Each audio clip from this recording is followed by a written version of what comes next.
கிறிஸ்துவுக்கள் பிரியமானவர்களே, இயேசு கிறிஸ்துவின் நாமத்தினாலே என்னுடைய ஸ்தோத்திரங்களையும் வணக்கங்களையும் உங்களுக்கு இந்த காலை வேளையிலும் தெரிவித்துக் கொள்கிறேன்.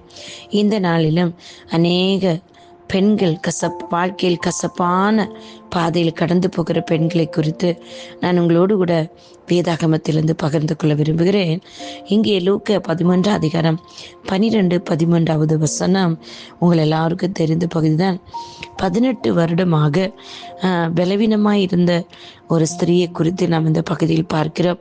இந்த 18 வருடமும் அவள் வாழ்க்கையில் எவ்வளோ கசப்புகள் வந்திருக்கும் உங்களுக்கு தெரியும். அங்கே பாருங்களேன், 11வது வசனம், அப்பொழுது 18 வருஷமாய் பலவீனப்படுத்தும் ஆவியை கொண்ட ஒரு ஸ்திரீ அங்கே இருந்தாள். அவள் எவ்வளவு நிமிரக்கூடாத கூனியா இருந்தாள்.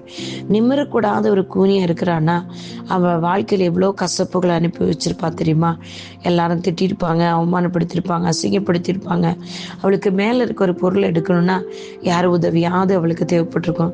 அப்போ அந்த உதவி கேட்கும்போது அநேகர் வார்த்தைகள் என்னெல்லாம் சொல்லியிருப்பாங்க, பேசியிருப்பாங்க. அப்போ வாழ்க்கையில் அதெல்லாமே கசப்பாய் மாறி இருக்கும் இல்லையா? இங்கே பாருங்களேன், இயேசு கிறிஸ்து அந்த ஸ்திரீயை பார்த்து, உன் பலவீனத்தின் விடுதலையாக்கப்பட்டா என்று சொல்லி அவள் மேல் தமது கைகளை வைத்தார். உடனே அவள் நிமிர்ந்து தேவனை மகிமைப்படுத்தினார்.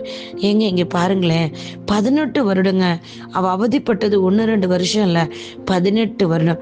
இப்படிப்பட்ட ஸ்திரீனத்துல இயேசு பேசுகிறது நீங்க பாருங்களேன், நல்லா கவனித்து பாருங்க அந்த வசனத்தை. இந்த பெண் எல்லா விதமான பாதையிலும் சென்றவளாக இருப்பாள். நெடுங்காலமான கசப்பு வேதனை அனுபவத்துவளா இருப்பா. இந்த பெண்ணிற்கு ஒரு அற்புதம் தேவையா இருந்தது, அவசியம் தேவையா இருந்தது. அப்படிப்பட்ட அந்த பெண்ணிடம் இயேசு கிறிஸ்து ஞாயிற்றுக்கிழமை ஆராதனையில் அவளிடத்தில் போய் பாருங்களேன், சபையில் அந்த பெண்ணை கர்த்தர் எவ்வாறு அறிமுகப்படுத்தினாரு தெரியுமா? நீங்க பாருங்களேன், அவளை என்ன சொல்றாரு? அவள் மேல் கைகளை வைத்தோடு அவளை நிமிர்ந்து வேதனைப்படுத்தினாள். இயேசு அவளை கண்டு தம்மிடத்தில் அழைத்து, ஸ்திரீயை உன் பலவீனத்தின் விடுதலையா என்று சொன்னார். ஸோ இன்றைக்கு நீங்க கசப்பான பாதையில போகிறதுக்கு உங்களோட பலவீனம் ஒரு காரணமாக இருக்கலாம். அநேக பிரச்சனைகள், போராட்டத்துக்குள்ள நீங்க போயிட்டு இருக்கலாம். ஆனா அந்த பிரச்சனை, போராட்டம், அந்த பலவீனத்தின் நிமித்தம் நீங்க அனுபவிக்கிற கசப்பான பாதைகள், கசப்பான காரியங்கள் நிமித்தம் இயேசு கிறிஸ்து உங்களிடத்தில் வந்து பேச போகிறார். இயேசு உங்களை சந்திக்கிறார். உங்களை சந்தித்து உங்க பலவீனத்தை உங்களை விடுதலை ஆக்குகிறார். இன்றைக்கு பூமியில இயேசு கிறிஸ்து உங்களை சந்திப்பது அவருடைய ஊழியக்காரிகள் மூலம்தான். உங்களுக்காக யாராவது ஜெபிக்கிறான்னு இன்னைக்கு தீர்மானித்துக் கொள்ளுங்கள். உங்க இடத்துல குறைபாடுகள், உங்கள்ட்ட இருக்க பலவீனங்களை கர்த்தர் கண்டு உங்களுக்காக ஜெபிக்கும்படியாக அவர் அனுப்புகிறவர்கள் தான், கர்த்தருடைய தூதர்கள் தான் ஊழியக்காரிகள். இன்றைக்கும் எனக்கு அருமையானவர்களே, எத்தனை வாலிப பிள்ளைங்க, எத்தனை சகோதரிகள் இன்றைக்கு இப்படிப்பட்ட பலவீனங்களால் கட்டப்பட்டிருப்பீங்க.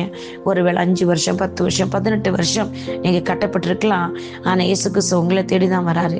இன்றைக்கு அவர் உங்க வீட்டு வாசப்படியில் வந்திருக்காரு, உங்களுக்குள்ள வராரு, உங்க வீட்டுக்குள்ள வந்திருக்கிறாங்க. உங்களோட பலவீனத்தில் அவருடைய உதவி செய்ய முடிய வந்திருக்கிறாரு. நீங்க கடந்து போன கசப்பான பாதையெல்லாம் மாற்றி வெளிச்சமான பாதையாக, மகிழ்ச்சியின் பாதையாக மாற்றப் போகிறார். நீங்க எதெல்லாம் தேவைப்பட்டுச்சோ, உங்களுக்கு எதெல்லாம் விரும்பினீங்களோ, எதெல்லாம் எடுக்கணும்னு நினைச்சுங்களோ, எடுக்க முடியாம தடுமா நிக்கிறீங்களோ, அங்கெல்லாம் கர்த்தருடைய கரம் உங்களோடு கூட இருந்து உங்களை விடுவித்து நீங்க அதை எடுத்துக்கொள்ள போறீங்க. நீங்க அந்த ஆசீர்வாதத்தை சுதந்திரத்துக்குள்ள போறீங்க. நீங்க மற்றவர்களுக்கு ஆசீர்வாதமாய் இருக்க போறீங்க. அருமையானவர் தேவச்சனமே, இந்த வசனத்தின்படி உங்க வாழ்க்கையில கசப்பான பாதையிலும் இயேசு கிறிஸ்து உங்களை ஸ்திரீயே, குமாரத்தே என்று கூப்பிட்டு கொண்டு உங்கள் அருகில் வருகிறவராய் இருக்கிறாரு. நம் இயேசு நம்மளை கைவிடுவதே இல்லை, ஒரு நாள் கைவிட மாட்டார். நண்பர்கள், உற்றார், உறவினர், எல்லாம் உறவுகள் எல்லாம் கைவிடலாம். ஆனா இயேசப்பா எல்லா சூழ்நிலையும் கைவிட மாட்டார். எந்த சூழ்நிலைனாலும் நம்மள்கிட்ட வந்து நம்ம செய்த பாவங்களை எல்லாம் மறுபடியும் செய்யாதபடிக்கு தவறுகளை உணர்த்தி காட்டி நம்மளை மன்னித்தவர்கள் ஏற்றுக்கொள்கிறார்.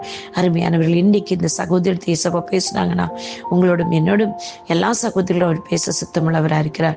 அவர் விசுவாசிங்க, ஏற்றுக்கொள்ளுங்க. நிச்சயமாக உங்க வாசப்படியை தட்டுகிறவருக்கு கதைக்கு திறந்து கொடுங்க. அவர் உங்களிடத்தில் வந்து பிரவேசித்து உங்களோடு கூட போஜனம் பண்ண விரும்புகிறார்.